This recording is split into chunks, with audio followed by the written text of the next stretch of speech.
Future Energy Systems is a research program based at the University of Alberta, and we would like to acknowledge that we are located on Treaty 6 territory and the North Saskatchewan River territory of the Métis Nation of Alberta. And this traditional gathering place for so many diverse Indigenous communities. It's such an important thing for us to acknowledge these communities that we work with, that so many of our researchers work with, because they are an important part of the work that we do. Hello! Feel free, grab a seat wherever you'd like, or grab a chair if you don't want to sit in the front row with us. But we would like to acknowledge those communities. So here at Future Energy Systems, like I said, we're a research program we launched in 2016 with $75 million from the federal government, from the Canada First Research Excellence Fund, to explore the energy transition. We focus on multidisciplinary research that looks at the energy technologies of the near future. How do we integrate those into today's infrastructure and the consequences to our society, our environment, and our people, honestly? How do we integrate that into our communities? We have over 100 research projects, over 150 researchers, and over 900 postdocs, grad students, and other highly qualified personnel, many of which are here tonight. FES grad students and postdocs, raise your hands, because I know all of you. Hello, hello, hello. Thank you for coming. For the tape, we would like to remind current and future viewers that what you see today may not be the opinions of the University of Alberta, the Edmonton Public Library, or Future Energy Systems. How today is going to work, do you want people to ask questions at the end? Raise their hand if they have questions throughout. Pause halfway through. Whenever you have any questions, just fire on. Yeah. Awesome. Ask your questions as we have them. You will notice that I have a mic. That is, we are filming for those folks that can't come tonight. So if you do have a question, please let me bring the mic to you just so we can get your audio. If you decide you don't want your voice recorded, talk to Carlo at the back and let him know. Any questions from anyone? Are we feeling good? Awesome. So I would like to introduce Marc Secanell, a professor at the University of Alberta. His research interests are in the areas of analysis and computational design of energy systems, such as hydrogen polymer electrolyte fuel cells, polymer electrolyzers, flywheels, and cooling towers, fabrication and characterization of polymer electrolyte fuel cells and electrolyzers, finite element analysis, and multidisciplinary design optimization. So I'm going to pass it over to you. Thank you. Thanks, Audrey. Thank you. So thank you, everyone, for coming. I was a little bit worried 10 minutes ago, but it's a great turnout, so thanks. Yeah, please interrupt me whenever you want. So what I try to do with this talk is basically a summary of what I try to teach in my energy conversion class, as well with some sprinkles of my own research to put in context, but mainly is sort of my understanding of why transition to a net zero economy and how hydrogen can help, which is probably the part where I sprinkle. But what I want to do is just build a story, right? And I think the first story is to understand how important energy is for all of us, right? So that's what I emphasize in my class as well. If you think of energy, basically it's integral to everything that we do. So your quality of life depends on it, and I have many examples. The food that we eat in Edmonton all comes from the US, right? So otherwise we wouldn't be able to eat in the winter. If you think of Netflix, no Netflix if there is no electricity. So that's bad. Water treatment plants, it's very important to our commons. So again, imagine that we didn't have electrons. There is no way of accounting for your balance in your bank account is gone. No way to exchange anything. The stock market doesn't exist, right? And think of your mobility. So without kerosene, no planes fly, no flights to Hawaii, no flights to wherever you like to go. Yeah. And I think eventually, and I think that's the biggest problem, because it is a trade-off, the stability of all the institutions we've created depends on energy. Because if people are not happy, then there's going to be some degree of revolt. So you do need to provide energy somehow. And now the problem is that the way we provide all that energy basically comes from fossil fuels.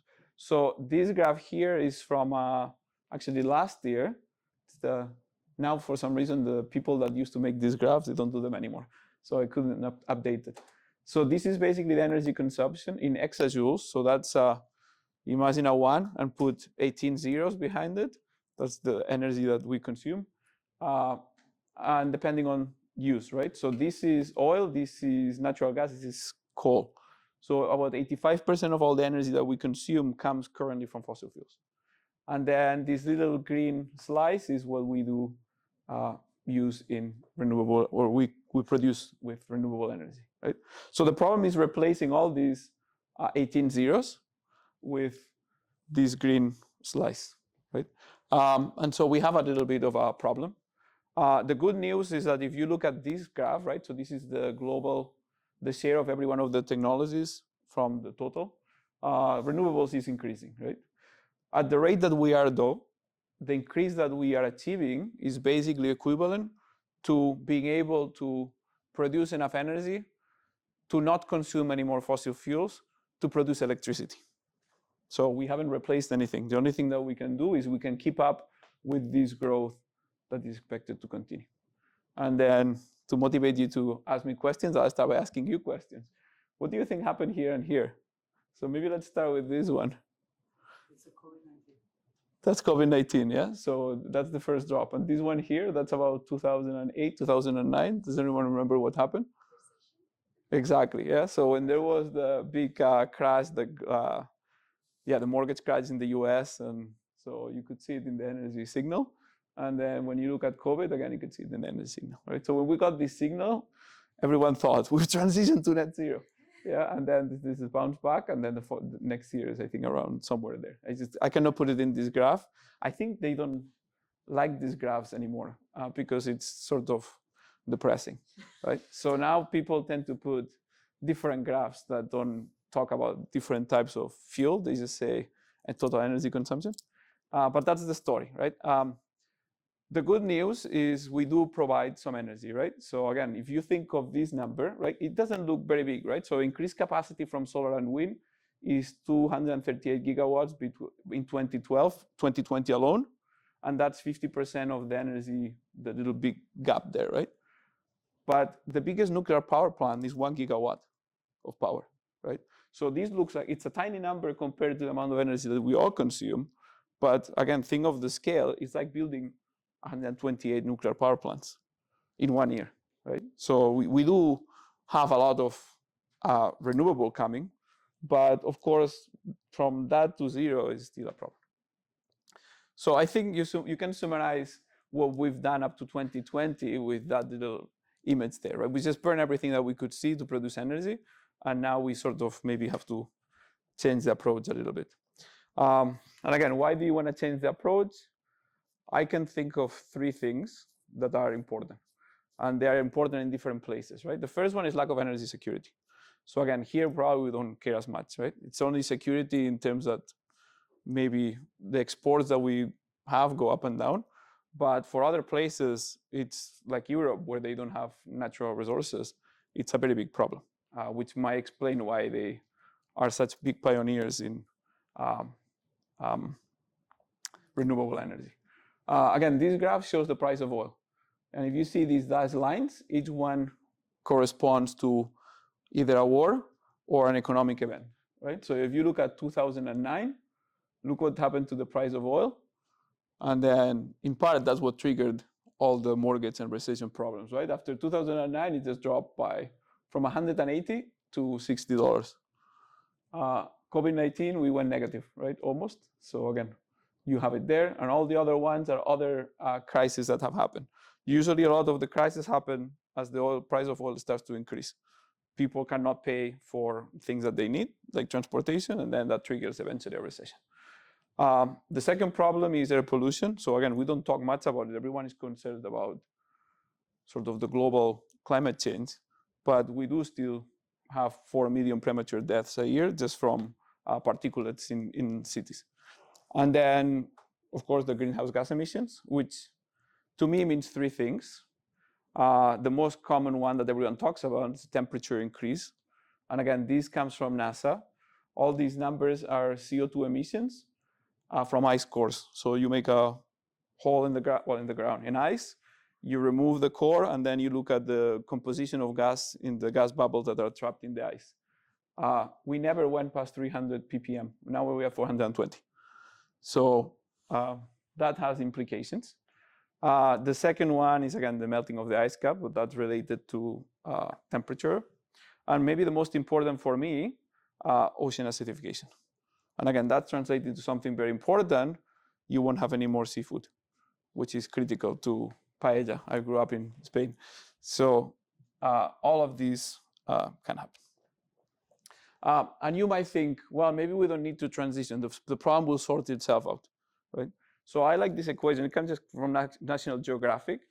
They say I can look at the impact of any technology or anything that I do by making the product of three things. How many people use it? So basically population. How important it is. So this A, for in this case, you can think of affluent, right? So how many people use it, how impactful it is, which for me, these I can put it in terms of numbers, such as GDP per person, and then the amount of energy that I need to produce a unit of GPD. So it's an economic metrics, right? And then T being the amount of impact that the technology has, right? So again, if I translate these three numbers into CO2, I could say the impact that I will have in terms of CO2 emissions is population times the GDP per capita times the energy necessary to consume to produce a GPD times the CO2 emissions per unit of energy. And then once I have it in equation form, I can go to my statistics and see what's going on, right? So this is the population of the planet, or expected population. Up to 2020 is the real number. So now we're about 8 billion. When I was born, somewhere farther that way, but it was about half. So we basically doubled the population, and the expectation is that we'll continue to increase, right? So this number would be 1.3. This number here shows you GDP per capita and energy per capita. And what you can see is it all sort of falls in one line, right? So like, these are all the countries. There are some countries that are a little bit nuts, like Qatar is up here, which means the amount of energy they consume is insane, but it's free. Iceland is here, so it's even worse. But again, Iceland they have a lot of geothermal. So a lot of industries have moved to Iceland to use their geothermal energy. And so the numbers are also very high. Trinidad and Tobago, I have no idea why is that up there. But basically you have a slope. Yeah. That means that every country in the world that is sitting down here, which is basically a lot of the countries that are under development, the only way they'll be able to increase their GDP per capita or their standard of living will be by moving up this curve, right? By using more energy. So if you look at this slope, more or less, you can say that is a factor of 5, right? So the problem is expected to become 5 times 1.3 times worse. That means the only thing you have left is this number here, right? So why do you need a transition? Because the only opportunity that I have, that I'll get into in a second, is to put a 0 there, right? If you don't have to, if emissions of CO2 are continuing to go up, which is what happens here, that's the graph I was trying to show you here, the only way you can reduce that impact is to develop a technology that produces nothing. So that, I think, explains more or less the transition that you need. The urgency of the transition, I always explain it with a bathtub. And why the bathtub? Well, you look at this graph and it's like, well, as long as it was flat, right, it would be good. But you have to understand. So the bathtub is the ppm of CO2 in the atmosphere.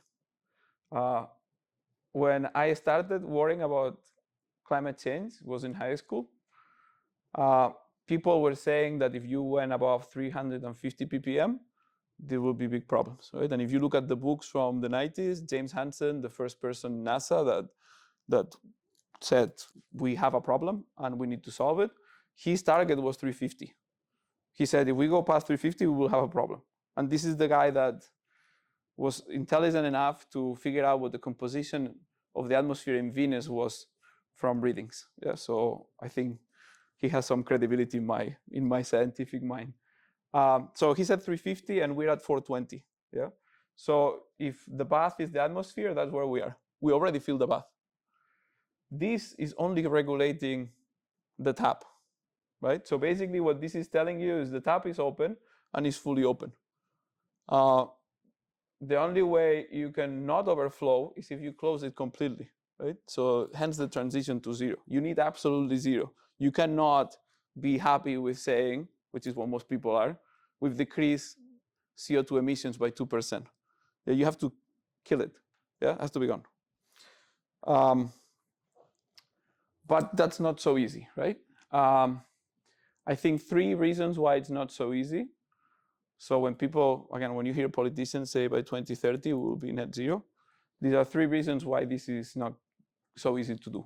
First, the magnitude of the challenge. I already told you, 300 nuclear power plants equivalent were built in 1 year, non-zero emission, and we didn't even scratch the surface. The second, in terms of understanding the magnitude of the problem, every Canadian in average consumes 5,500 kilograms of oil, right? To drive your car, power your house, and so on. 5,500, yeah? So I don't know how to explain it. Bottle of water, that's 1 liter, that's 1 kilogram, yeah? So if you had to go to Fort Mac and get your 5,500 kilograms, you will have to carry 5,500 bottles, yeah, 1 liter bottles with you every year. So on one hand, it shows you the magnitude of the problem. On the other hand, it also shows you the magnitude of the ingenuity that we've had so far, right? Within the mentality of burn all you can, we can move all this amount of oil around and energy. And if you look at it globally, it's about 1.8 kilograms of oil a year already. So that's the scale that we need to replace. The second problem that I see is time scale problem. And I did this a while back, and when I was looking at the slides again, I thought, oh, that's actually clever. I don't know how I came up with this, but 3 days, I look in Wikipedia, is how long you can last without water.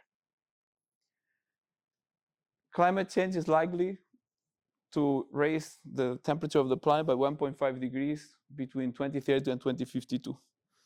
This is the dilemma that you have, yeah? If you stop all emissions by not using any energy, you will have instabilities of another sort, because you also will not have quality of life. If you don't do anything, the problem will happen in 2050. So do you want a problem now, or do you want a problem in 2050? I think most people have chosen the 2050 scenario, right? The problem is going to be probably worse, but yeah, eventually the problem will get sorted out. One way or another, the problem will get sorted out. Is if you want to be in the driver's seat or not. And the third problem is that this is a worldwide problem, a worldwide problem. So it doesn't matter what you do, as much as we like it. So it's not about you. For me, this, first of all, is a Faustian dilemma, right? So you do have to choose between the two. And to some degree now, oil is sort of, again, the rascal that offers you wealth untold, but gives you glitter, not gold. Like, we have a stable system, but it's a stable system for 30 years, and then will not be so stable. The other problem is not everything about you. So it doesn't matter it matters what we do, but we have to convince everyone else to also do the same thing, right? So transition is important, but it is, again, most people say it's going to be an opportunity. I think it's a challenge that we have to face, not as much an opportunity.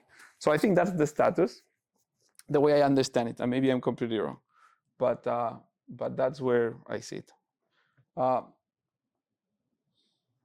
So far, so good. Any questions? Okay, so let's look at the future, right? So what does the future hold? Well, we don't have a lot of choices, but the good news is that solar and wind is becoming a lot cheaper than it used to be.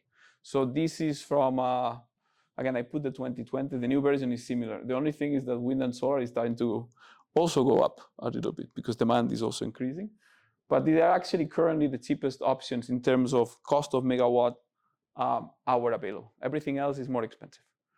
And the price of solar panels keeps dropping. And again, this graph is from, I think I got it from Popular Science, up to 2019, right? So the price is now about half to a watt per $1 per watt. So we have an option. And again, the important thing is to look at scale, right? So if you do a quick calculation, you can say, okay, a solar panel, it will be on about 25% of the time. At most would be 50, right? Day and night. But there are cloudy days. so maybe 25%. The solar plant will be about 25% efficient, because basically that's the efficiency of an average crystalline silicon panel. I will be super optimistic. Well, I don't have to be optimistic because I put this. The solar radiation constant for planet Earth, so from the sun to us, is about 1,000 watts per meter square. So if you put all these numbers together, what you would need to basically keep up with demand, so to get that 2% increase yearly, is you have to put 3,500 kilometers square of panels. And then you can think, well, how big is that? Well, Luxembourg total area is 2,500 kilometers square. Switzerland is 41,000 kilometers. So if we just kick everyone out of Switzerland, we can put solar panels for 10 years, and that will allow us to meet the demand increase that is sort of expected for the next 10 years. Yeah. The good news is there are places that are much bigger, and you don't have to move a lot of people, right? So it's not so bad. But again, scale is important. So we have a solution, but the scale matters. So that's the good news, that we have a solution. And now I want to walk you through some of the bad and the ugly. First, I would say bad is what I call the lock-in effect. So it's great. We will put a whole bunch of solar panels, all the problems are solved. But the governments don't do anything anymore other than talk, right? So who's going to build these plants? And then you think, well, we have TransAlta, Capital Power. Well, they already have power plants, right? So they already invested a lot of money on power plants. So why would they put solar panels, right? What is their advantage? And again, going back to the gigawatt, this is the bigger power plant in Alberta. It's only 2 gigawatts. And if you add all these plants, right, I organize them by capacity, it's about 10. So again, global scale, 200 gigawatts of solar panels. So replacing this is not so hard if you think globally. But why would you want to do it? If it's all driven by capitalism, then why would you do any of these things? The second problem is solar panel and wind turbines are great, but they don't necessarily give you the energy that you want. They give you a bunch of electrons. Not everything can be done with electrons. So this diagram is used, it comes from the US, from their energy administration. I forgot what the I stands for. Information administration. So this, what it does is it shows you the source of the energy, and here is the end use. And then the lines connect them by the percentage of this demand that is met by different types of fuels. And so if you look at transportation, for example, 90% of the energy that is used for transportation is basically traced back to petroleum, right? So if you have to replace this, it's not going to be with an electron, right? The renewable energy, if you can see here, basically goes to industrial, and a lot of it to the grid. And then from the grid, again, mainly to commercial, 50%, to residential, 50% or 43%. It doesn't cover these two blocks, because industrial energy usually needs a lot of heating, and heating with electrons is not ideal. And transportation, again, is fossil fuel based. Yeah? So we do have one form of energy, but it's not the form of energy that we want. And so, again, that's another thing that we need to take into account. And then maybe the third part is, again, solar and wind are great, but they don't happen necessarily when you want it. So in an electrical grid, supply and demand have to always match. If you don't match supply and demand, there is a blackout or a brownout. This is a graph from the California operator, and it shows what happened when they started to include more and more solar, what happened to the demand to the grid. So again, electrical demand in California, and they call this the duct curve, because when they introduced solar panels, it dropped the demand between 9 a.m. and 4 or 5 p.m. to a very low number. That's great, because now you consume less energy. The problem is now you have this ramp in demand that needs to be met. And so all the power plants solar is gone, and you need some other type of power plant to meet this demand, right? And so now it's natural gas to do that. But again, we need something else, right? In addition. And then the other problem that you have is I like astronomy a little bit, right? The sun positioning changes quite a bit over the year, right? So this is actually the number of hours of sunlight in this graph and the altitude of the sun in Edmonton, maximum altitude. So you can see, for example, in January, we get 7.5 hours of sunlight, and the sun is about 11 degrees at the maximum point. Well, you probably know because it's pretty depressing. Yeah. That's exactly when we need the most amount of energy. So you need basically daily increases in demand that you need to meet, and then you need to meet the demand in all these regions, right? So you're looking at the large, small, and also very large energy storage requirements. So not only you have the good, the bad, and the ugly, but now I can change the story to the ant and the grasshopper. I need to be a grasshopper because, sorry, I need to be the ant because I need to store all this energy for later use, right? Large quantities.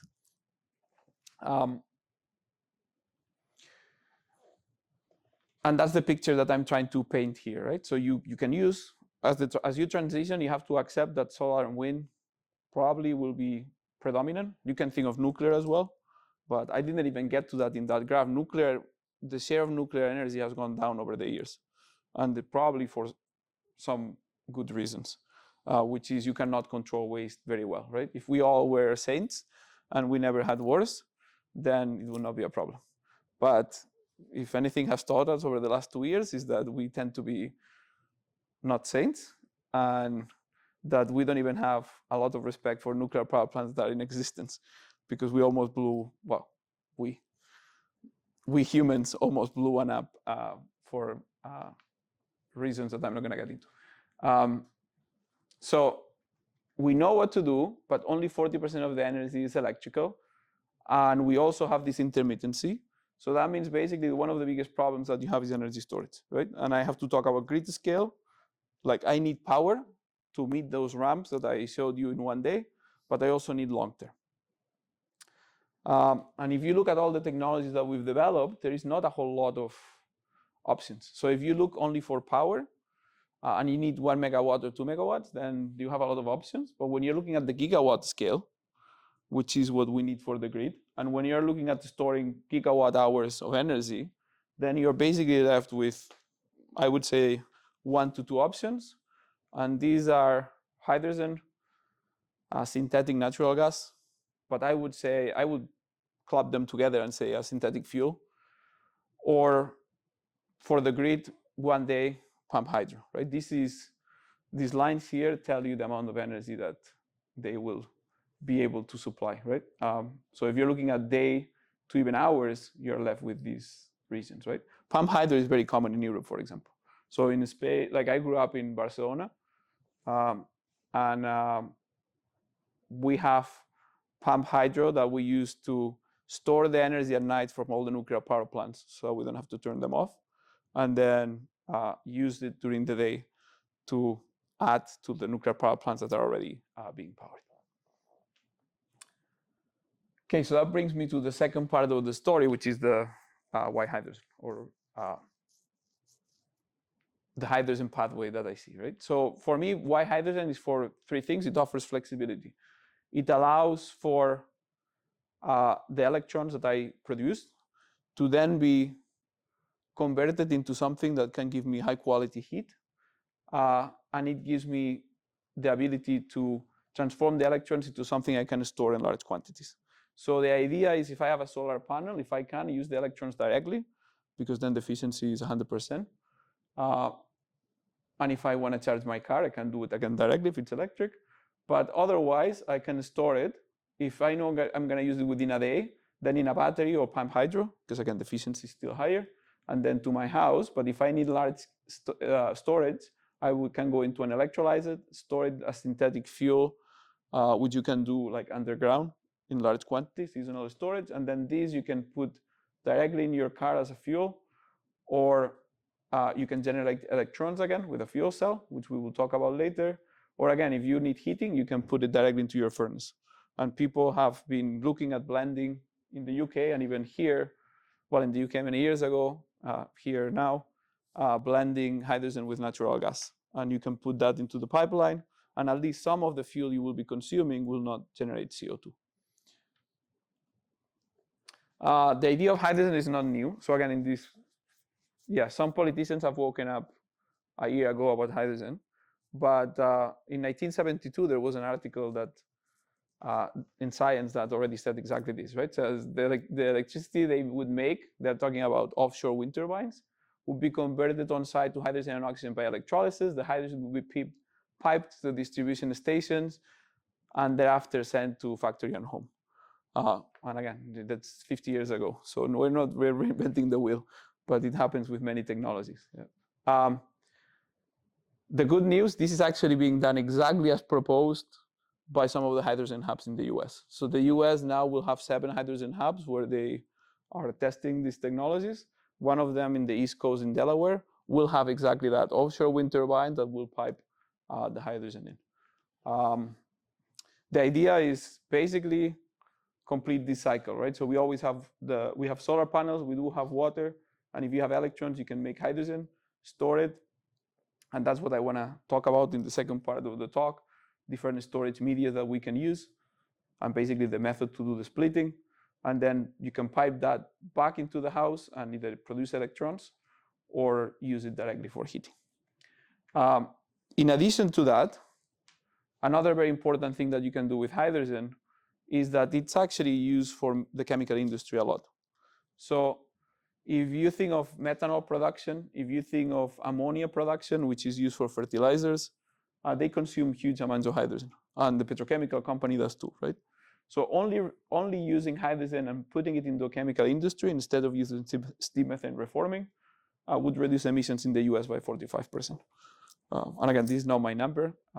This is from the NREL, I think. Okay, so that's the stage. And then I left here an intermission so that you can ask me any question. So how are you feeling? Does this all make sense? Yeah? So we do have a problem. We seem to have a solution. It will take not 5 years to do, like many people say, because we need to build a lot of infrastructure, but there's a possibility. Yeah. If you have 2 solar panels, you don't have to worry about hydrogen. Just get your phone battery, charge it, that's it. Yeah, like we're talking about replacing an infrastructure that is very large, right?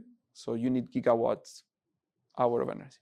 Yeah. So the economics of all of this and the alternatives, is it net gain?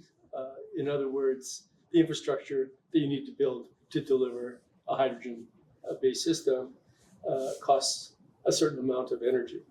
So are all these figures sort of I would. So again, many people are different. I don't do techno-economics. For me, it goes back to this is not an opportunity. This is a challenge. I don't think so. If you want, nothing makes more sense than digging things off the ground, burning them. I mean, the engine, an internal combustion engine is very easy. It's a metal box. You fill it with something, put air, light it on fire, it explodes. Yeah, you use that energy again. Nothing is going to be simpler than that. Like a fuel cell requires nanotechnology, the materials degrade, solar panels, the same thing. If you have to put, how many kilometers I said? 4,000 kilometers square of silicon.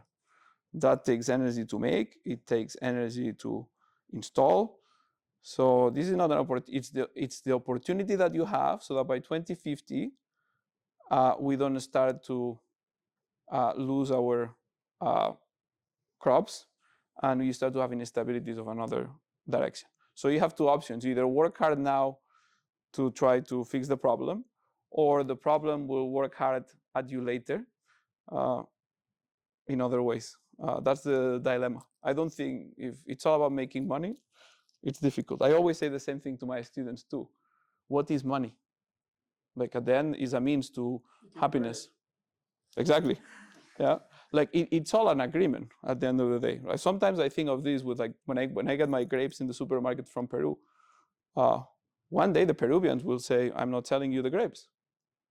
What do you have in return? Is it oil and gas? Well, you can keep it, and I'm gonna eat my grapes."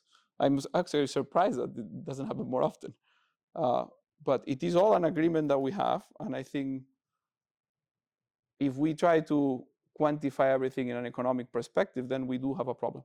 We would have never built the grid either. Like the US grid was built in 10 years after World War II. All the plants that we have there that now are run by Capital Power and so on were built with taxpayers' money by the government. Like we forget that not that long ago, the governments actually were involved in developing infrastructure. They used to build houses so that people could live in Victoria, for example, or Vancouver, God forbid. They used to build a grid so that you could transfer energy from one place to another. And then one day, when I was probably in high school, they decided that they quit. That all what they would do is face each other in parliament and bicker at each other. And that private companies would do everything. They just collect taxes and then give incentives. Hard to solve a challenge that way, in my opinion. Yeah. But again, now we're getting into different. That's why I don't like to talk about money. Yeah, I mean it's a unit of exchange and it represents other opportunity costs. So like rare earth materials for solar panels and a lot of the electronic stuff that we need to build for this. I mean they also are not renewable, in all cases, right? Well, silicon is because it's sand, but the critical metals are not. So platinum is not, iridium, which I'm going to talk about, is not. So absolutely. The storage of the energy is difficult because some of the metal like nickel, like cobalt, are under dominance of the China, because most of the nickel of the world are 50% from Philippines, and 70% of the cobalt in the world are from Congo, Democratic Republic of Congo. Yeah, that's correct. Yeah, and the China has a dominant of this. Yeah, and it's one of the problems because other countries in the world cannot play a role in this area in the storage, and it's from material. I think it's one of the challenges, because when you see the numbers of the producer of the world. Yeah. Like batteries, 80% or 70% are below in China. Solar panels are again 70-80% built in China. The problem is for all of us.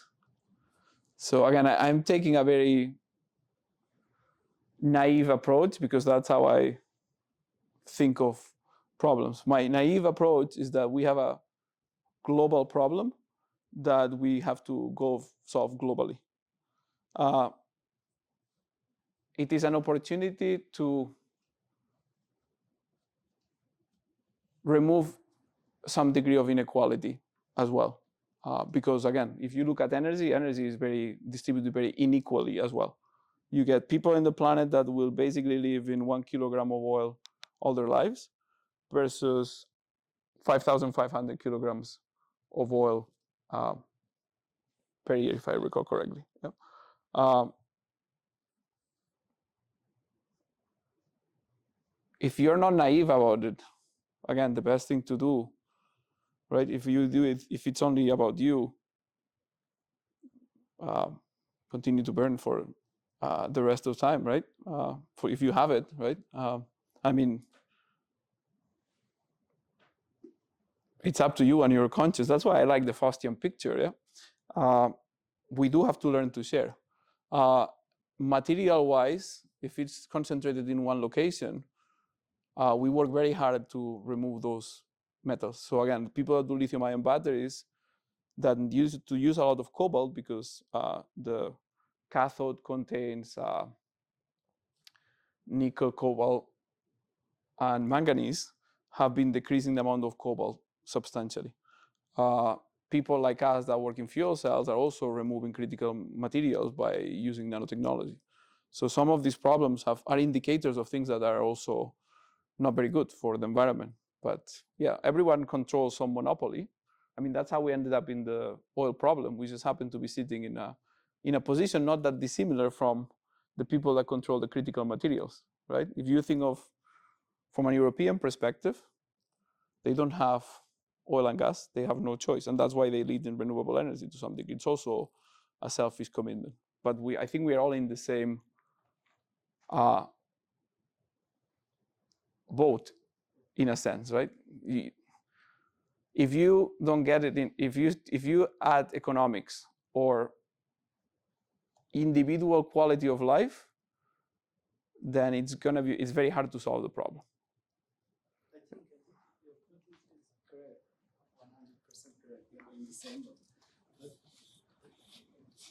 I have a little challenging about the storage of this electricity, because the solar panel, the only boat that we have should in the 2015 we rescue from these challenges. That the only way it's renewable energy, solar and wind, the only way. But from the storage viewpoint, I'm a little confused. What should to do? you? Well, that's what we're gonna get to after the intermission. So there is ways. I'll show you, and it doesn't depend always on critical materials. Yeah. I do have a question about the challenges. You mentioned a phrase that, a research in the 70s, right? I'm guessing that the technology was already available at that time to basically have economy with hydrogen, even if it's bloody expensive, but it happens. Then why 50 years later are we using, or are we thinking about hydrogen again? Yeah, so I'll show you some of the graphs. So the technology was not, like, again, the problem with engineering, scale matters. You can do anything in your lab. You can do anything in your lab, basically, yeah? Not everything that you do is deployable, right? So in the case of hydrogen, because that's the one you pointed out, we used to be able to produce a few electrons. Now you can have a box that is this big that gives you 80 kilowatts of power, right? So this is the difference. And the same with electrolyzer. Before you would apply 100 volts and you would get 3 hydrogen atoms coming out. And now with basically efficiencies of 70, 80%, you can have hydrogen that is pure and compressed. So it is a matter of, yeah, and I think that's a lot of the problems that you would see in the media, right? Where people go like, oh, this researcher in this lab got this amazing thing going. And you look at it and it's like, oh, the efficiency is 70%. But there is another pump next to it and 6 other pumps around it that are powered by the grid that are not accounted into the electricity that is going into the system, right? So when you start that way. You have a lot of auxiliaries to basically make what you, fission is another very good example of that, right? Before you guys bring it up. We can do it. It just takes more energy to confine the hydrogen into a plasma to make helium than it actually, the thermal energy you get back, right? So fission is possible, but you need to do it at scale, right? And so I think that's the difference. When Brockris wrote that, it was not at scale, yeah. But now we can do it at the scale, right? We can deploy cars and, oh, sorry.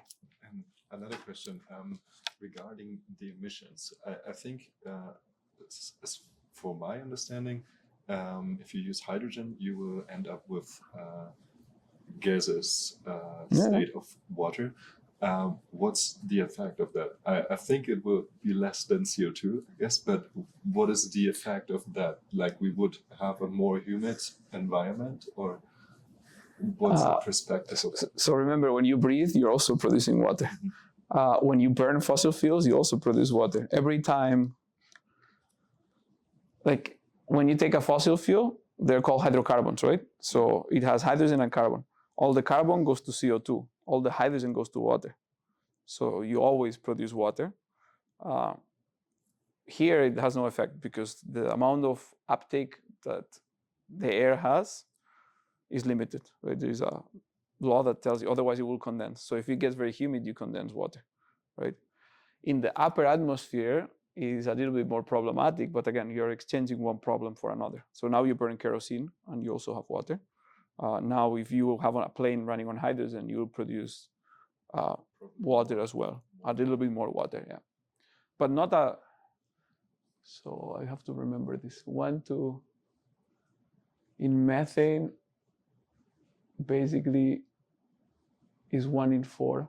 So like CO2 gives you, like carbon to CO2 gives you energy, but hydrogen to water gives you also a lot of energy.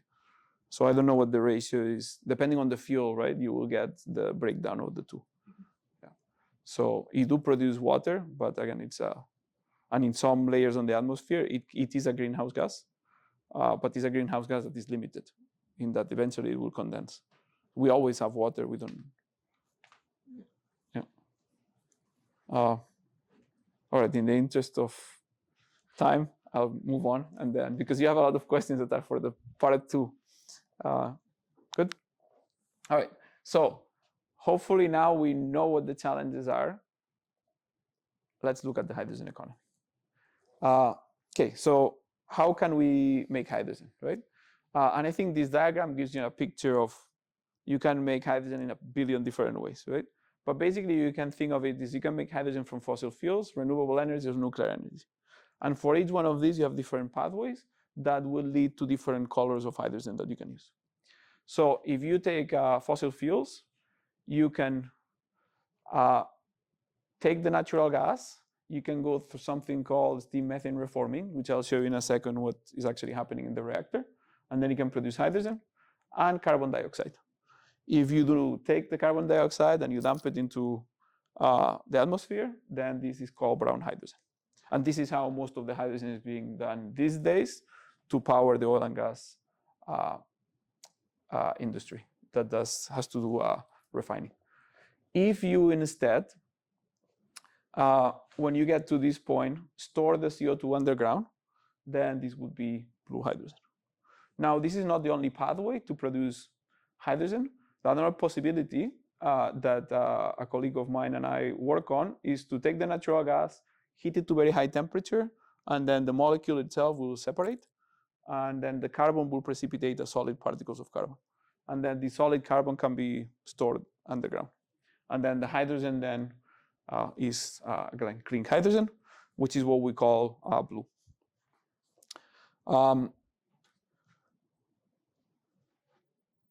The path that I consider to be the ultimate goal is that you start with solar and wind, then you go through electrolysis. So basically you take water, you split water using the electricity, the current and the voltage that you have, and then you create hydrogen, and this is green hydrogen. So for example, legislation a few years ago said only this one, the Europeans only wanted this one. Then they couldn't get it, and then they said, well, blue is fine, which is part of economics.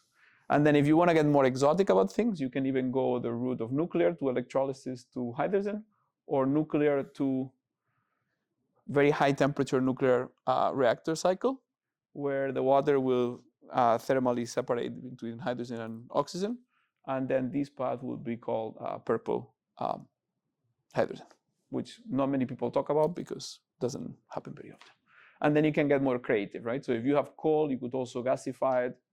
And then for the gasified gases will contain hydrogen that you can produce. And you could even combine a solar panel with an electrolysis cell, creating what's called a photoelectrochemical cell, so that you can shine light into the panel, and then you see the bubbles of hydrogen coming out.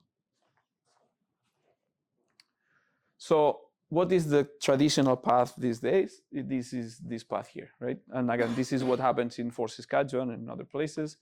They'll take natural gas, they'll remove any sulfur that might be on the natural gas reservoir.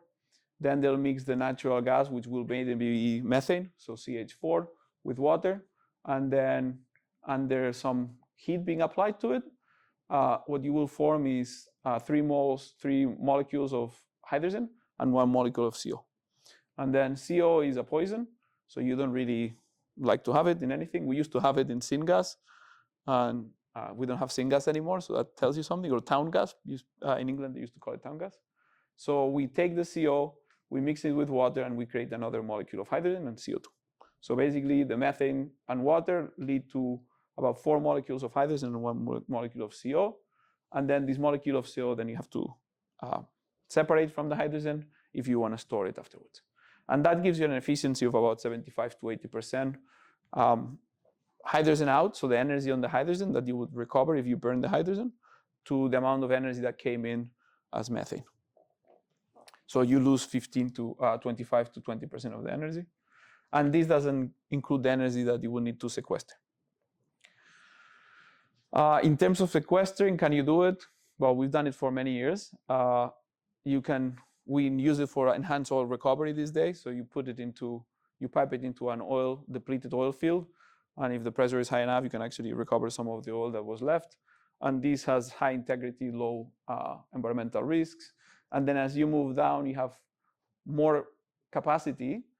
It gets more expensive and it gets more risky, right? So you can put it in coal beds, then you can put it in deep aquifers, and eventually you can try to put it in the ocean at very low depths, and hopefully it won't diffuse upwards and stay there, right?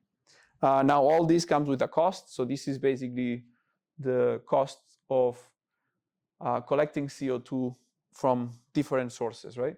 So the one that we were looking is the hydrogen from SMR. So this is about $50 to $100 per ton of carbon captured. If you want to do direct capture, which some people are thinking of, and that might be 2050, that might be the only solution, that gets a whole lot more expensive because it's very diluted. But the less diluted it is, the cheaper it gets. Okay, so that's one way. The other one that I talked about is pyrolysis, right? So this is a reactor actually that we used to have at the U of A. Now we have a much bigger one.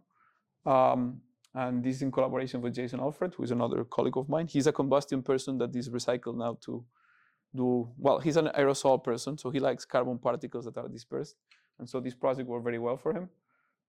So we put methane in, then we heat this to about 1,000 degrees C. And then the molecule, which is usually a carbon surrounded for 4 hydrogens, just breaks apart. And so it goes to different C compounds, and eventually you end up with solid carbon or carbon aggregates with some higher order hydrocarbons, so lots of C's and few H's, and then hydrogen gas, right? And so this is a graph from, again, our own experiment and some literature showing you the percentage of hydrogen. You can think of more fraction of percentage of hydrogen as you leave it in the reactor. But so you can get conversions of 50, 80% thermodynamically, you can go to 100, but it depends on the temperature. And so again, to give you an example of technology, what we are working on here now is try to get better yield and to be able to operate the reactor at lower temperatures. Because if you have to heat to 1,000 degrees, then it's... We use the 1800 degrees centigrade? Yeah.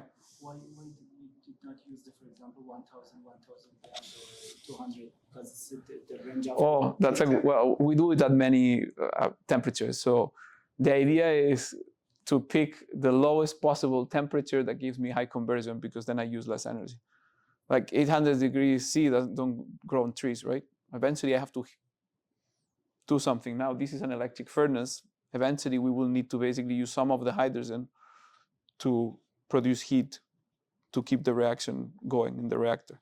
So the least amount of hydrogen you use, the better. So we do many things. Like again, now we are looking at using catalysts, trying to, well, you have 2 problems in these reactors. One, you form carbon, so you have to get it out without clogging all the lines. And then the second one, you want your temperature to be low. So yeah, so we're looking at how to improve the conditions, how to improve the shape of the reactor.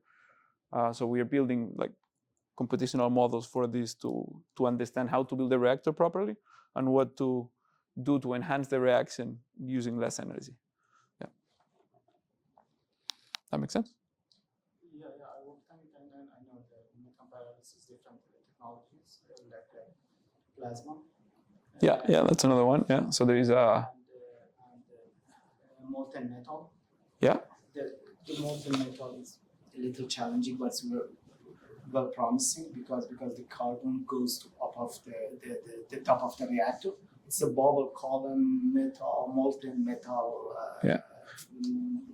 Bubble column molten metal pyrolysis. Yeah. So you bubble the hydrogen from below. The methane from below, and then in the bubbles, the methane becomes hydrogen and carbon. The carbon will stay with the molten metal. It stays like a skin on top. Yeah.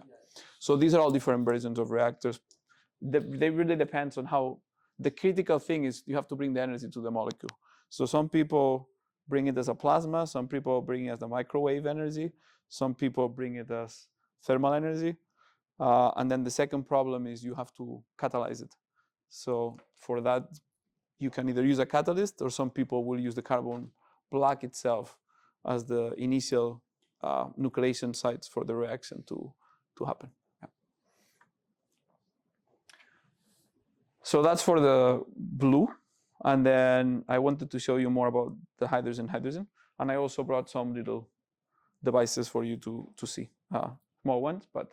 So this is how an electrolyzer would work. So electrolyzers are very similar to a battery. So if you understand an electrolyzer, the good thing is you also understand a battery. Basically, the way it works, you have a positive and a negative terminal in which you will have two reactions happening, one in each side. The reactions will depend on the system that you have, right? In proton exchange membrane water electrolyzers, which is one of the types, what usually happens is one side, the anode side, is fed with liquid water. And then the liquid water, in the presence of an electric field, splits into protons and oxygen atoms. And then the oxygen atoms combine to form dioxygen, which is oxygen gas, and leave. The protons can be transported through this material, which is a polymer that is ion conducting or proton conducting. And then on the other side, the two protons get together and then form hydrogen that leaves. Yeah, so that's basically how a device would look. And then when you want to make a large scale one, you have a lot of cells instead of simply one, right? But the idea is the water reaction going from water to oxygen and protons, and then this material. So again, back to your question of what did we didn't know in the 1970s, we did not know these materials existed. And if this material is a superacid, can transport protons very, very fast and separate the two gases, which allows us to have very high pressure in the hydrogen side. So we can produce the hydrogen, pressurize it at very large powers or concentrations. So this is one cell for you to look at. Again, one terminal, the other terminal. And if you look inside, you will see a little window with a channel. That's the channel that collects one of the gases. The other channels connect the other gas, and the metal mesh is the actual layer here that transports the electrons, and then the catalytic reaction is happening inside in the middle. So for electrolysis, there are different types. What changes is the chemistry. So there are materials, there are membranes that are proton exchange membranes, and they transport protons. There are membranes that are alkaline, and these only was materials that were stable. These only appeared 10 years ago or so. And these can move OH. So the reactions are a little bit different because what moves around is OH. So the water splits into OH and protons on this side, and then the OH moves to the other side, and they combine to make the hydrogen and more water. Alkaline electrolyzers were the 50s technology. So here what they had is two electrodes. They had this guy and this guy, but they were very far apart with a porous material in the middle. And the protons or the OH groups were transported through liquid water, through a salt. That means you have a very long path, and so you have a lot of losses in the process. And then solid oxide is something that we're trying to do now, where this material, instead of a polymer, is a ceramic that is actually transporting oxygen vacancies within the lattice, within the material itself. So again, we're still learning. And when a new material comes up, then we try to apply it again into making one of these devices. But again, the principle of operation is simple. Put electrical energy in, split the water into oxygen on one side and protons. Protons travel to the other side, and then they recombine to form the hydrogen.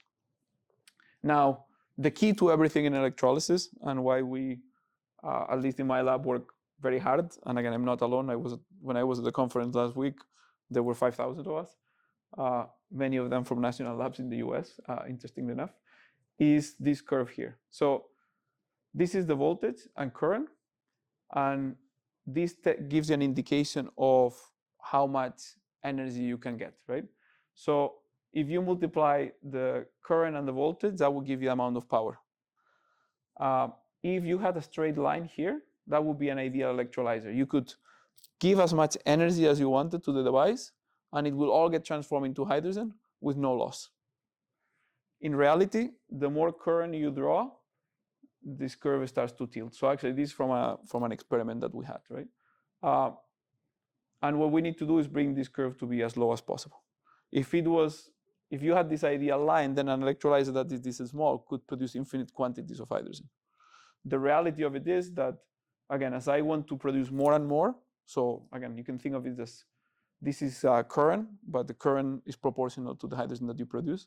The more hydrogen I want to produce in the device, same size, the more losses I'm going to have, right? So you need to develop a device that can be small, because then you don't lose a lot of material and has no losses. Yeah. Efficiency is one thing and degradation is another thing. So after each cycle that you're producing. Oh yeah, absolutely. So you want both, yes, yeah, yeah. So like again, the Department of Energy in the US, the EU, the Japanese government, right? We have targets for this, right? So what we say is we want the target for 2030 is that at 1 amp per centimeter square, say the voltage will be 1.6 volts. That's actually a pretty good target, or close to what the real target is, right? And then we also say, and on top of that, it has to operate for at least 20,000 hours. And charge density should be around 2.4, 2.2. This is the target, yeah. Your charge density that working is it? Oh, current density, yeah, exactly, yeah. Sorry, current density. Yeah. So we have targets for at a given current density, what would the voltage be? Yeah, and then of course durability. So both of them are actually equally important, and the second one is much harder to get. Actually, the durability is much harder. Yeah, a lot of people that do materials only test beginning of life, and so again, a lot of the papers that you see, the same I talked about, there are many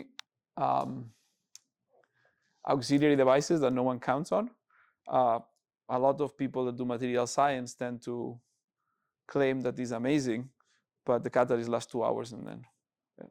I mean, the trade-off is worth pondering about, because again, it's another Faustian dilemma. You want something that is very reactive, because then it will react very quickly with the water and give you the oxygen.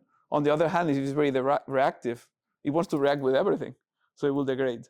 So you have to find something that is reactive to what you want, but not reactive to anything else. And so, yeah, it is not a easy challenge to get. Oh yeah. What's the purity of the hydrogen that you obtain from the PEM electrolyzer? Actually, that's a very good question. So with this technology, because the separator was a porous media, there is a lot of diffusion. So for this one was bad. This one is actually what most people would now try to commercialize. Again, this is commercial already since the 60s. With this one, it's 99.9 purity. The grade for fuel cell is 99.99939. Okay, yeah. This is hydrogen quality, like fuel cell quality. The material that you put in this side is the same material that you will use in a fuel cell. So you don't. Quick question. Yeah. Do you use the tap water or any kind of the water? Because it's another challenge. Oh, that's a very good question. So, yeah, the chemistry changes. At this point, we use DI water because we're trying to analyze the material. Tap water is slightly more problematic because it might contain chlorine, and chlorine under these potentials reacts to make Cl2 or HCl sometimes. And so you can evolve chlorine gas or hydrochloric gas. Filtering the water to get the ions is not too bad. So people have talked about this, and some people are actually using, because in alkaline systems, the potentials are different. And then you don't evolve chlorine gas or hydrochloric gas. I don't know if it's hydrochloric or Cl2. But you don't involve gas containing chlorine. I prepared the report. I can share with you about the problem of the chlorine. One group of the people working with the, I forgot the name of the company, that working based in Stanford University. Yeah. That the chlorine nowadays, they can cope with the challenges for the chlorine or something. Yeah. But the only challenge that we have using the seawater. Yeah, but seawater is the same as the chlorine evolution. But that part of the problem gets solved when you transition to alkaline. And again, there are several European projects that are trying to do that. You have a potential window. The problem is the potential window. So if you want to operate these electrolyzers at very high current, then you enter into the chlorine evolution window. And you also have the same issue. Yeah, the other problem with tap water is it's uncontrolled.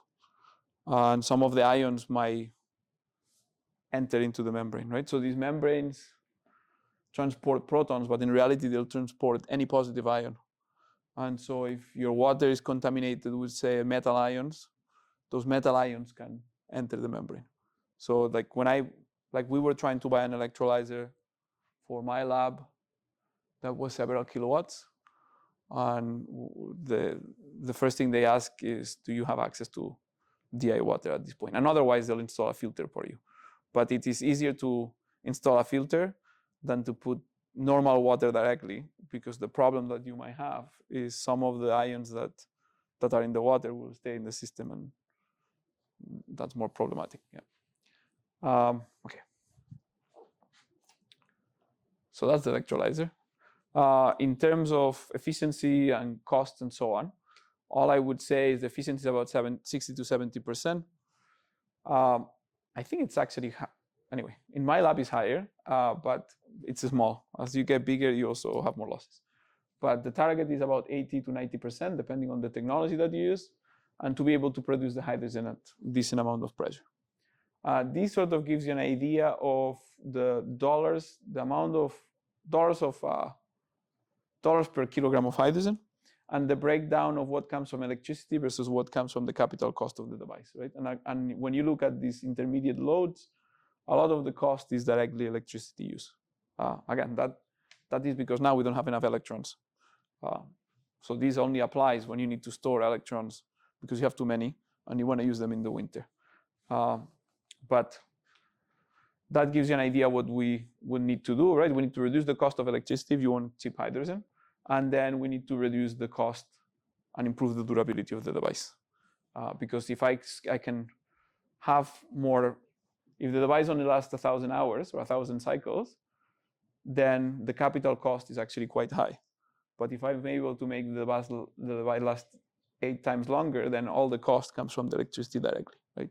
And where you want to be is in the middle ground where you don't have to use a lot of material to make it very durable, but the cost is not dominated by the cost of the electrolyzer. So that just gives you an idea of some of the work we're doing in our lab, thanks to Fez actually, so thank you. That I have to say in camera, thank you. What we are trying to do in our lab is to, again, look at novel electrode designs, to basic and novel materials, to try to bring down this curve that I was talking before. And again, this gives you sort of an example. This is literature data, the little dots.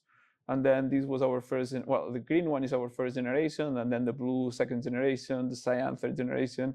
And now we are down here. So we meet actually the DOE targets that they had. The durability we have to test because it takes a very long time to test durability. So we build the devices that you see on top. We make our own electrodes. So these are pictures taken at the U of A at the electron microscope. This is about 3 microns. So a human hair is about 30 microns. So it's about 5 times thinner or so. And then we make these coatings using inkjet printing, which is something that we pioneered. And the goal is that eventually we will get to the DOE or the target that the US has set out for 2030, which is that we will be able to produce 1 kilogram of hydrogen in $1 in the next decade. And I think, again, they posted that in 2020. It would be nice.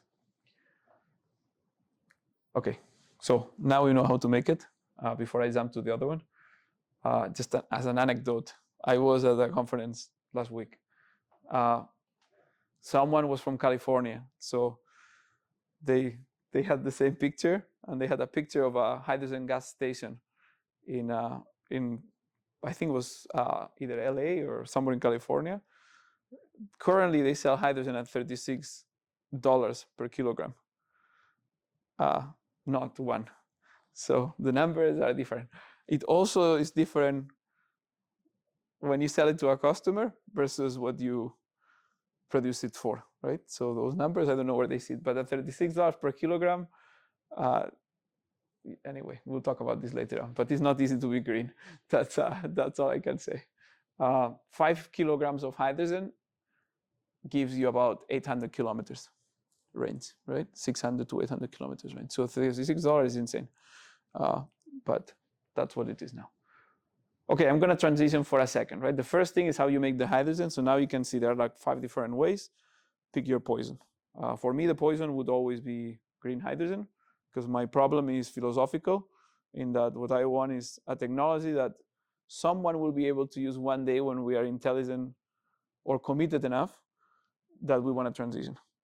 The other ones are great from other perspectives, but they personally do not interest me, because again, my idea is I see a problem, and the problem is displace 85% of fossil fuels. So using fossil fuels to make hydrogen, it might be a very good money venturing proposition. And again, this path is very common in the province. Like, I don't think the current targets that the province has for hydrogen and that I have for hydrogen have anything in common. I think what they see is a market for the natural gas when natural gas cannot be sold. So if you cannot sell natural gas because it contains CO2, and policies are that you cannot, if you can make hydrogen, then you can sell the same resource that you already have. And that's an economic value proposition. This is great. It honestly doesn't interest me, because I think someone has to have an end goal that goes beyond that. And that's the responsibility of the people that sit in academia. And so that's what I tend to focus on. Okay, so either way, once you've made your hydrogen, the first thing that people will ask, maybe not as common now, is what do you do with the hydrogen, right? How do you store it? And then I've seen billions of cartoons. The first picture that comes to mind is the Heidelberg. The hydrogen is flammable and will explode and blah, blah, blah. Yes, it is flammable. So is gasoline, and so is a lithium-ion battery. But to go back to the Heidelberg, it was not the hydrogen that was the problem. The paint that was used in the Heidelberg was aluminum, an aluminum oxide that caught fire with the spark of a lightning. Afterwards, of course, there was a hydrogen fire. So I'm going to talk a little bit about that. And then the second cartoon that I get is this one, which is like, well, hydrogen is pretty hard to store. Yeah, so you will need and again, I'll show you that that's not so much true anymore in a couple of examples. So the first one is the combustion, right? So again, we had this idea of the good and the ugly. So here you have the same, the good and the ugly. The good is when you compare hydrogen to any liquid fuel, the density is very low. So that means that if there is a release of hydrogen, it would actually float up. The bad is that it ignites with anything. So again, I was in a hydrogen incident, one of the places I worked. The person that was there disconnected the bottle from the pipeline without turning the bottle off, and simply the energy from the disconnect was enough to light the hydrogen. The combination is, however, that you will get a fire, but the fire tends not to be so bad. So in that incident, what destroyed the lab was not the hydrogen flame. What destroyed the lab was that the sprinklers turned on, and then all the equipment was gone. Yeah, and the person got burned, but it was actually not a bad burn. Like, you didn't even realize. But this is an example of what the project that the DOE did. They took 2 cars, a gasoline car, a hydrogen car, and in the hydrogen, both of them, they punctured the tanks, and then they left an ignition source close by, and then they waited to see what happened. So they did a long time video. In the case of the hydrogen vehicle, eventually the gas did reach the ignition source, but because it's so light, what you ended up with is a flame. And this is a flame that was very tall, and then it slowly became smaller as the hydrogen was emptied from the tank. This is what happened in a gasoline car, right? So the gasoline pulls at the bottom. So it just pull until it finds the ignition source, and then all of it lights at the same time. And then you have a fire. So again, good things and bad things. You just need to know how to deal with it. Hydrogen is easy to ignite, which is bad, but it's actually very hard to reach even the 4% concentration that you need before it becomes flammable and explosive, right? The only time that happens is if you happen, for example, to have a roof, the roof has a pointy spot, right? Then you can concentrate it all in one location. Yeah. So again, we had an incident of that at the U of E, completely unrelated of anything else. We were machining aluminum, and aluminum reacts with water and makes hydrogen. And the hydrogen pulled the machine in one little spot where the machine, the water was underneath, there was a ledge, and the ledge was inclined this way, so you had hydrogen that collected there. And eventually there was a small explosion that lifted the whole machine up, right? So if you don't design things properly, you can have a problem. But in general, it tends to disperse very fast and is very light. The second problem was the compression or the storage, right? So it's true, if you store it at 1 atmosphere, then it takes a lot of space. But we have learned to compress it all the way to 700 bars, so to 700 times higher than atmospheric pressure. And then you can actually put it in a car without any problem. So this is a picture, I think, of the Mirai, the first or the second generation. All they have is one tank here in the middle and then one at the back. And these, again, powers their car for about 700 kilometers. So that's just simply as a compressed gas, right? And again, when you go to the gas stations in California, you can buy hydrogen at 350 bar or at 700 bar, depending on the range that you want. So if you want cheaper, like compressing to 700 bar takes a bit of energy. So 700 is around this much. So it's between 18 and 5% of the amount of energy that is contained in hydrogen, depending on how efficient you are. So if you're just gonna do short range, then you can refill to 350 bar, and it's a little bit cheaper because you didn't spend as much energy compressing. So I think, We can use the 350 bar.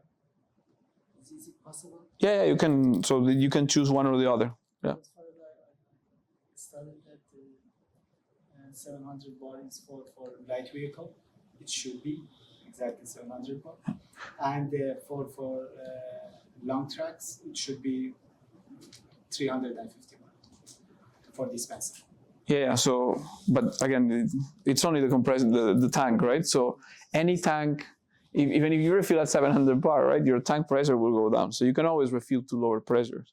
I don't know if the idea was to have 2 refueling stations. I don't have a hydrogen car here, so I don't know what ended up happening. But the idea is that you would be able to have low grade, high pressure, moderate pressure.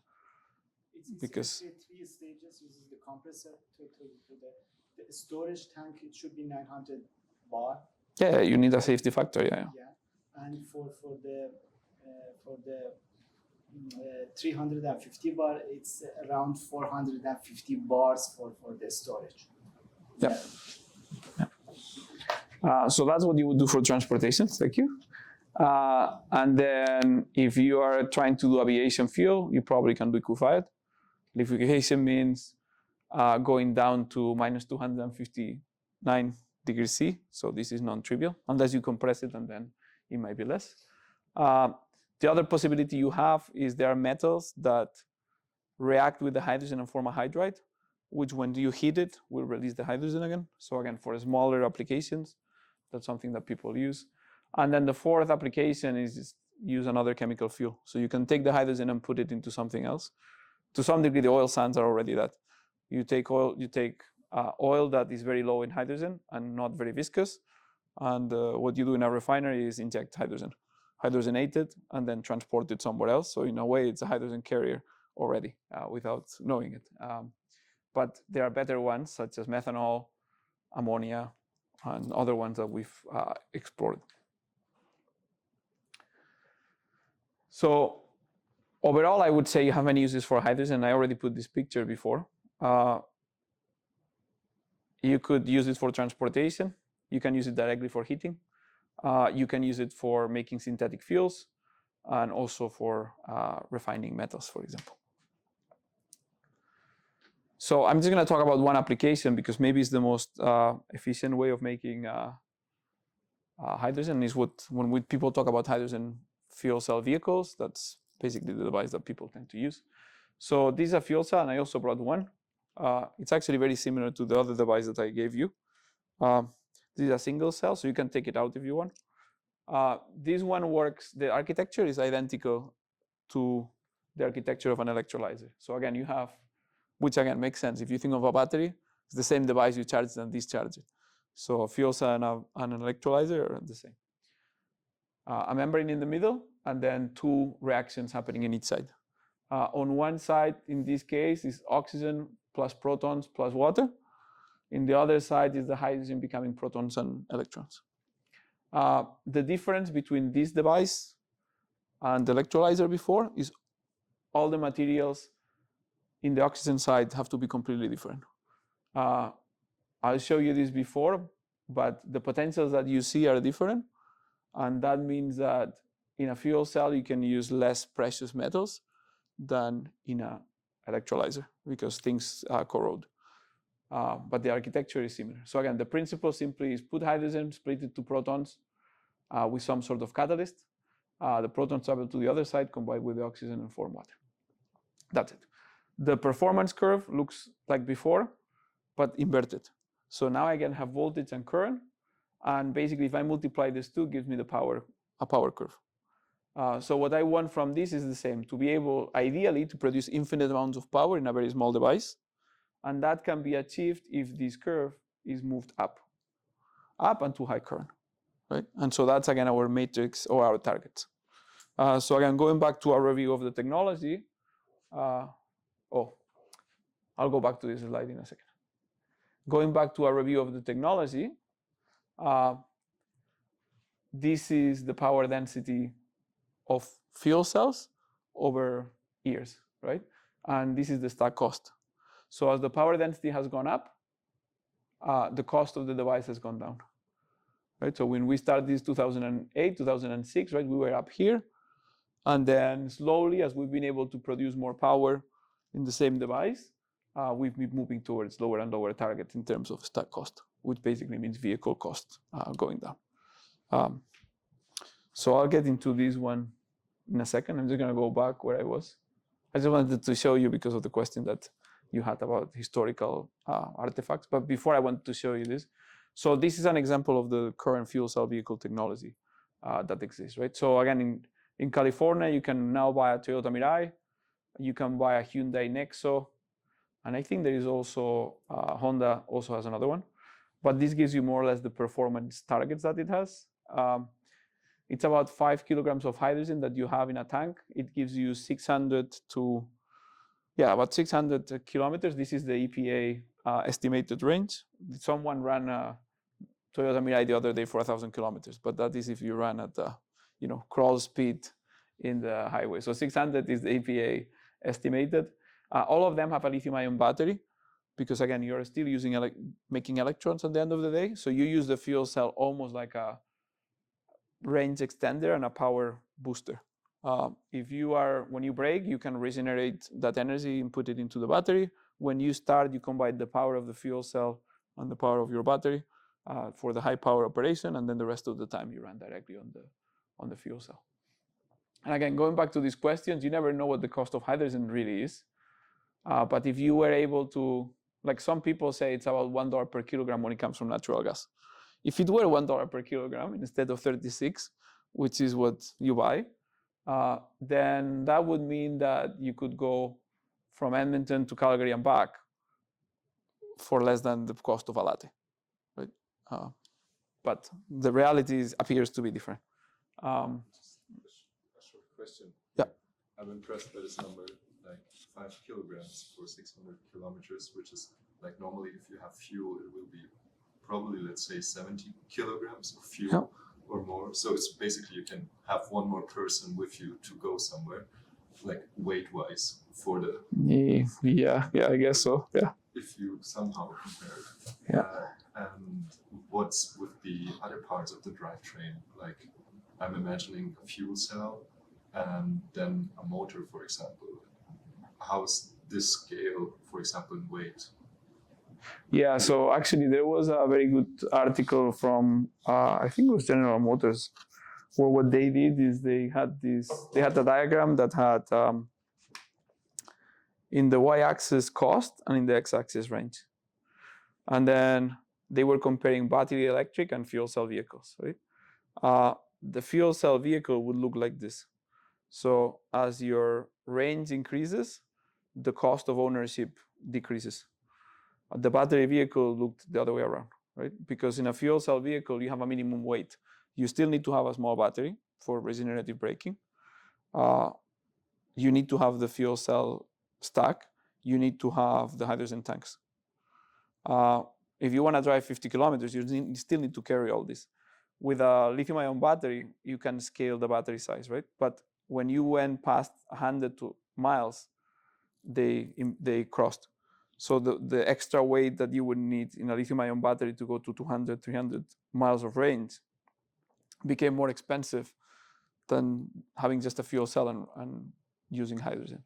So there is an optimum spot, which is probably why, and we don't know what the optimum spot is because both technologies are evolving all the time.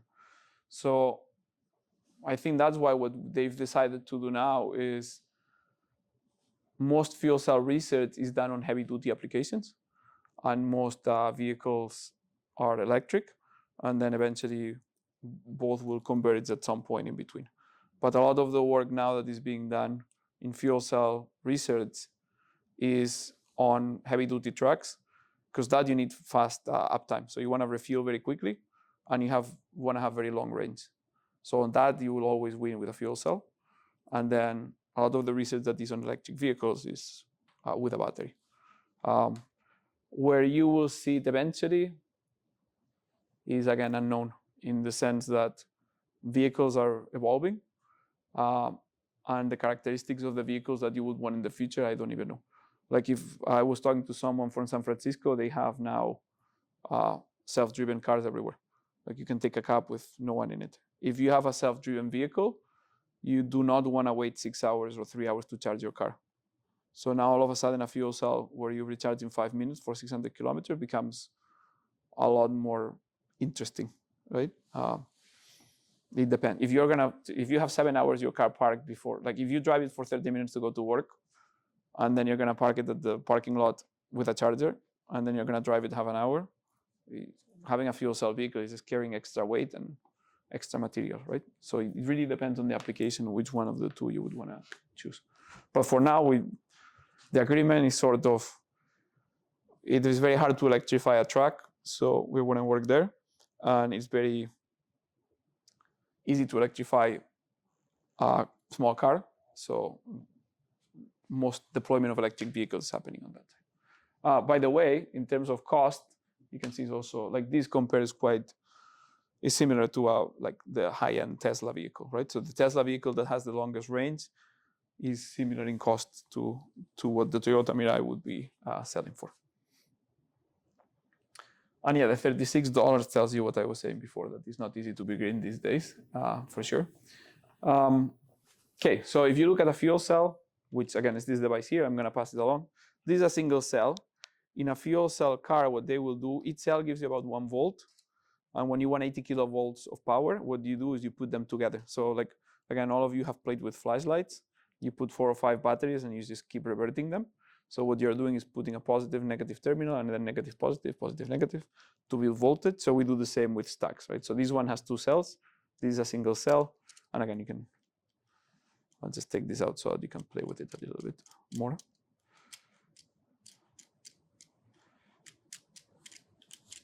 Sorry.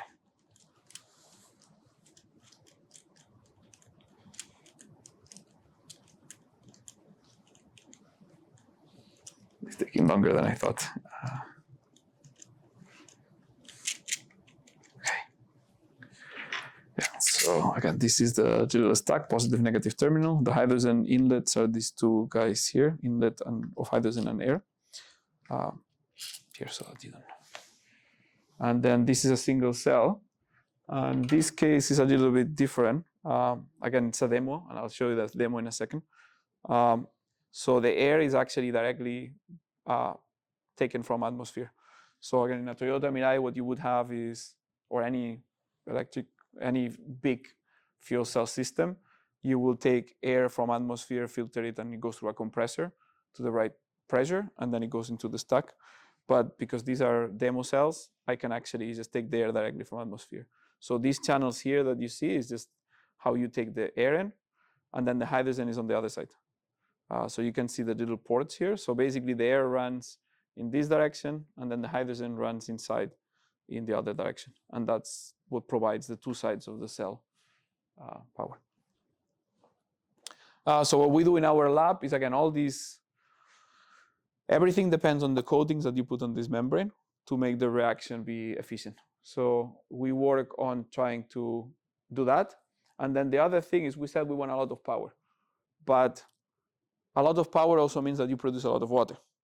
And then a lot of the times, this water can accumulate inside the system. And then once the water accumulates, you cannot bring any more oxygen in.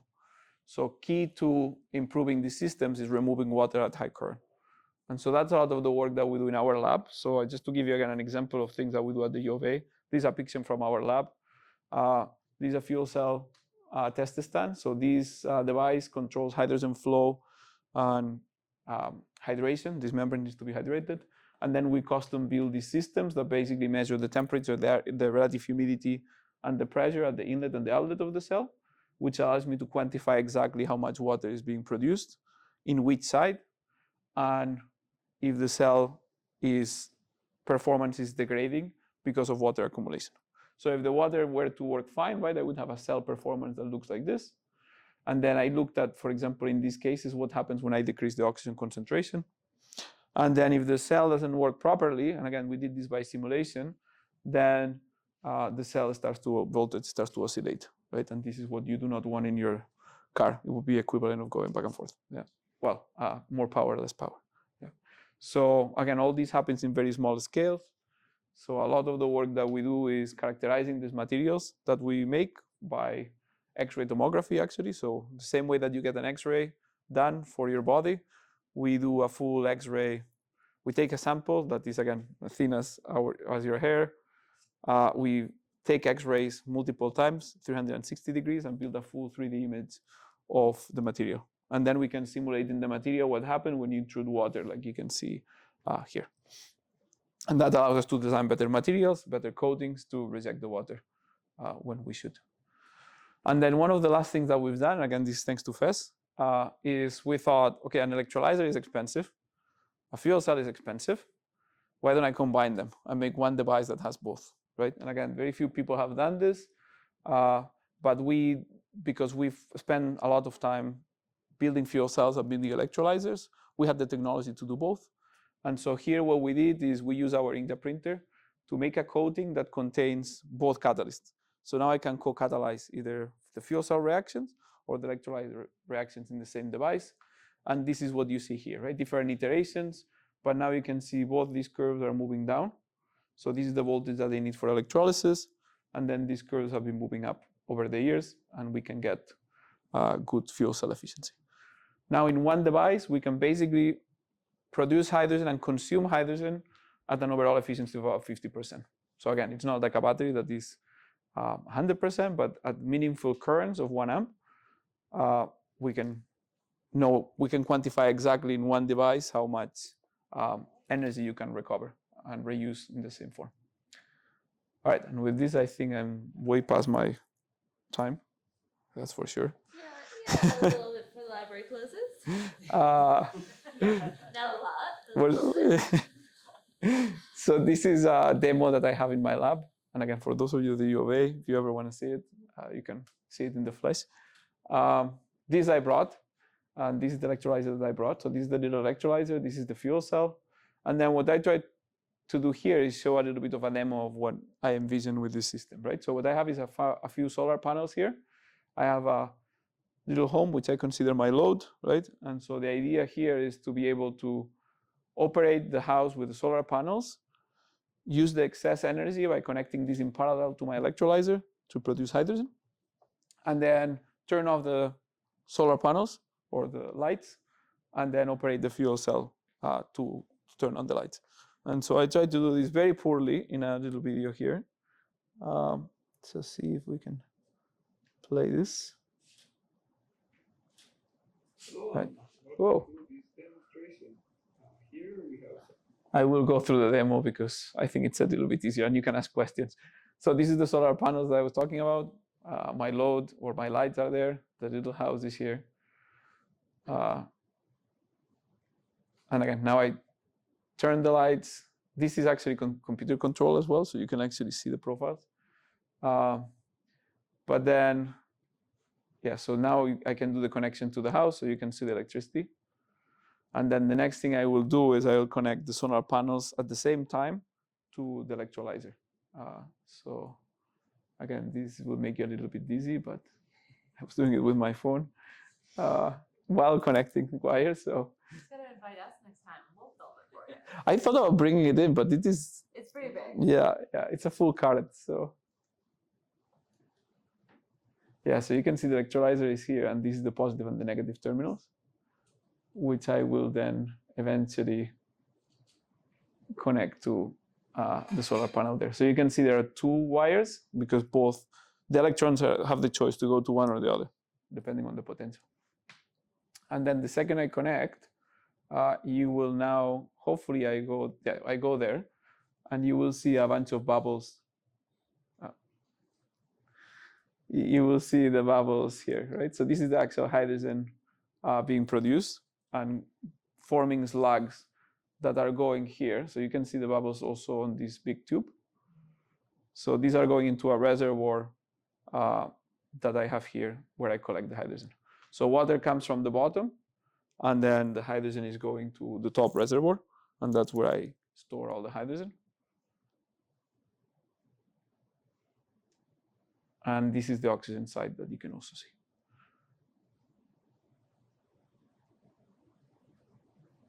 Now this, like again, for me is a 1 volt electrolyzer, but you can buy 1 megawatt electrolyzers to do the same thing. So I think Germany is installing a few megawatt size electrolyzers, built actually in Canada and Hydrogenics. So again, now you can see again the slugs here and the slugs there. And then I think I'm going to turn off the load or the solar panels. And then what I will do is connect the fuel cell. So this is the hydrogen reservoir, and that is connected, you see, to the fuel cell stack inlet that is here. And then there is no outlet, right? So the hydrogen just comes in and then diffuses into the device, and as it gets consumed, it gets sucked in. And the air is going through those little channels that I showed you before. And then, again, with a little bit of fine tuning, this will eventually power your other light in the house. There you go. It's a lot more interesting in the flesh, but again, I did what I could with the options that were available. Okay, so I'm gonna wrap it up before the library closes. So hopefully, if you have to remember 5 things, I would say the first one would be we do have to transition. Again, depending on what we want, but if you want to stabilize the temperature of the planet, you probably want to change things. And that change has to be substantial because all the driving forces are such that you would produce more CO2, leaving things as they are. That, again, we don't have a whole lot of options. I wish I could tell you that I had another 10, but it seems to me that wind and solar is what it is. The huge deployment of wind, for example, if you fly to the Amsterdam airport, as you land, you can only see solar panels, wind turbines, right? So offshore wind turbine is starting to be deployed at a large scale. Every wind turbine is of the order of 10 megawatts. So you can produce decent amounts of power. However, it won't solve all the problems. And you eventually, as you start to displace more and more fossil fuels, then you will run into energy storage problems. Because now our fossil fuel is our energy storage. We already have a reservoir filled with a gas. It's called natural gas, and it was pressurized a long time ago for us to use it, right? So now we're basically building an artificial reservoir of energy. And so that will take time. But eventually, if we can achieve it, right, we should be able to have daily and seasonal energy storage, and also the possibility of replacing fossil fuels from places that are very hard to decarbonize. And the hardest one I can think of decarbonization is aviation fuel. So the Russians already flew a plane with liquid hydrogen by retrofitting a turbine in the 80s. One of the things that we've learned too is that cryogenic hydrogen, because it's so cold, it actually reduces the drag by cooling the wings as you're flying. So there are some benefits that you can have depending on how you implement the technology. The third one is that hydrogen is one of many, right? But ideally, you can also, it's just a synthetic fuel of many. If I knew how to make methanol or ammonia without a big efficiency loss, I would. But hydrogen is very easy. I take a proton and I put them together. If I want to make ammonia, I have to take nitrogen, which usually in the atmosphere is N2, and it's linked to 3 bonds. So they are sharing 3 electrons. You have to break every one of these electrons, and then I have to put 3 hydrogens around that N molecule. It's very difficult to do electrochemically, right? And we know how to do it because we do it for electrolyzers, for fertilizers, but it requires very high pressure and very high temperature. And that's why I don't have a better synthetic fuel. The day I have one, I would be happy to switch. I think the other one is if hydrogen is the synthetic fuel, you can use it to displace many things. So I'll show you examples how it's used in transportation. Residential, I haven't showed you, but it will be the same as natural gas. And industrial sectors, again, you can burn it and it actually would produce a higher flame temperature than methane does. And then the problems that we have, which is the reason why you don't see them everywhere, is 1, we don't have enough renewable energy. 2, the cost of the devices is expensive. Like I haven't gotten into the materials, but all these materials are difficult to make or to find. And we have to increase the durability, which is what we do thanks to FES. And with that, just thank everyone. So I work with FES, but I work with many others that also are trying to build this technology. And thank you guys for being so patient with me.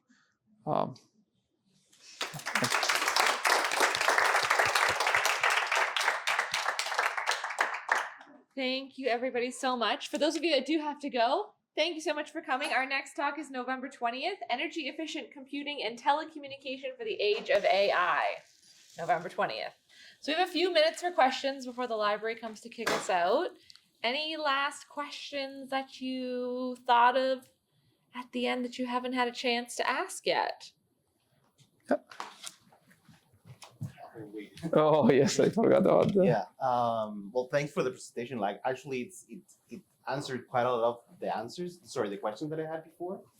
But for example, as you were talking about brown hydrogen, right? So like coming from fossil fuels. Here in Alberta, I guess oil and gas is everywhere. So I guess that to some degree it's easier. How easy is to use that hydrogen here? Like, as you said, residential, you can mix it hydrogen with a little bit of natural gas, but up to what point? Because I know that hydrogen is very small molecules. I guess that it just kind of like try to escape anywhere. Yeah.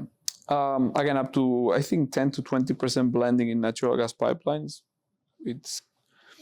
It can be done. It's not a small amount. No, it's not a small amount, yeah.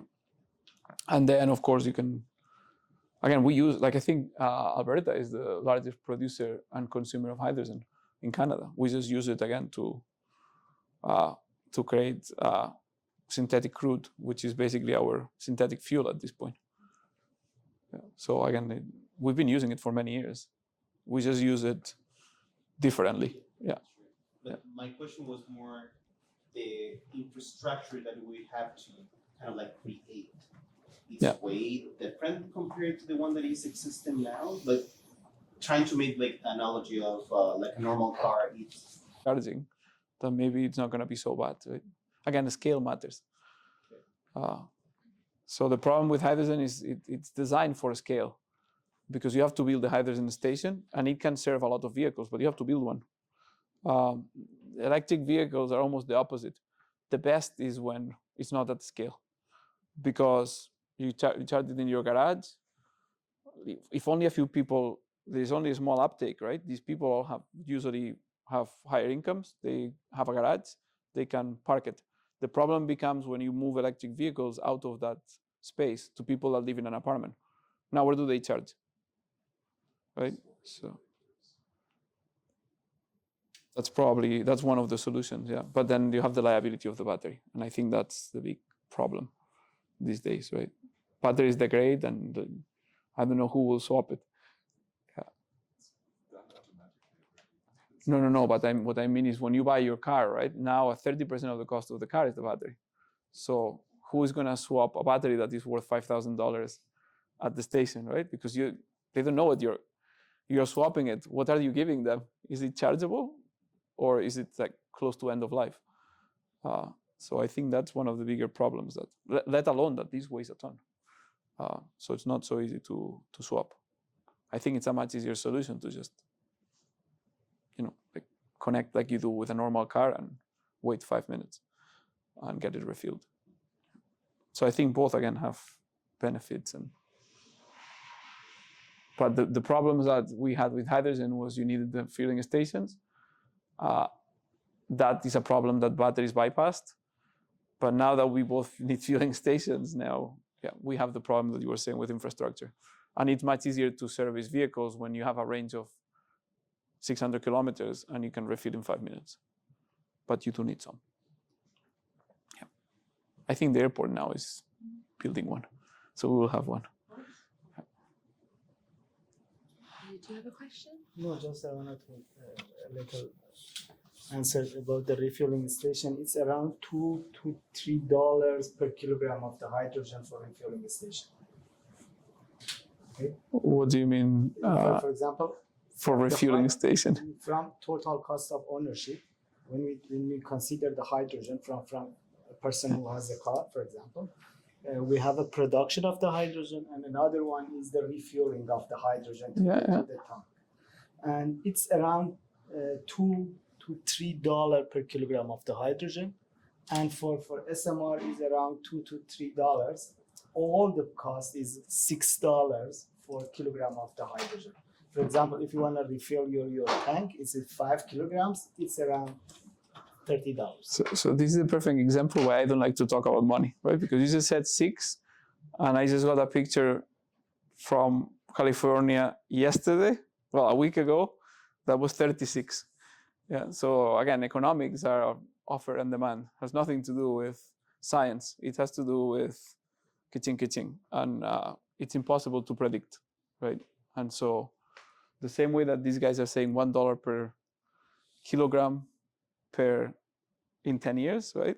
It is not possible to predict the cost of hydrogen without knowing where it comes from and without knowing how much people will want to make in the process of selling you the hydrogen. Today I was in a seminar based in European, that in Germany or Spain, both of them, that it's their target is 2.5 euro per kilogram.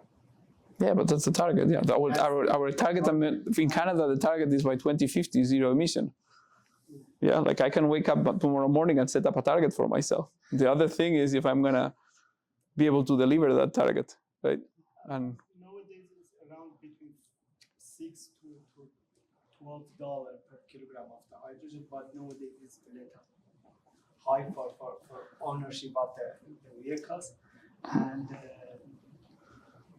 this is kind of this system. And another technology, for example, the European guys are working on the high pressurized alkaline water electrolyzer, because the pressure is another one, and another technology they use the DC-DC converter for renewable energy, because with 10% of the electricity that we get from the renewable energy, if you connect it to the Yeah. fueling station, is between 9 to 10%. And with DC-DC converter, because we need the high voltage of the electricity for the industrial viewpoint, is DC-DC converter is 5%. Yeah. It's one of the promising technologies. Yeah, there are many promising technologies. This one has nothing to do with hydrogen or storage, but yes, right. This is for transmission. Yeah, so that you can do high voltage power lines. Yeah.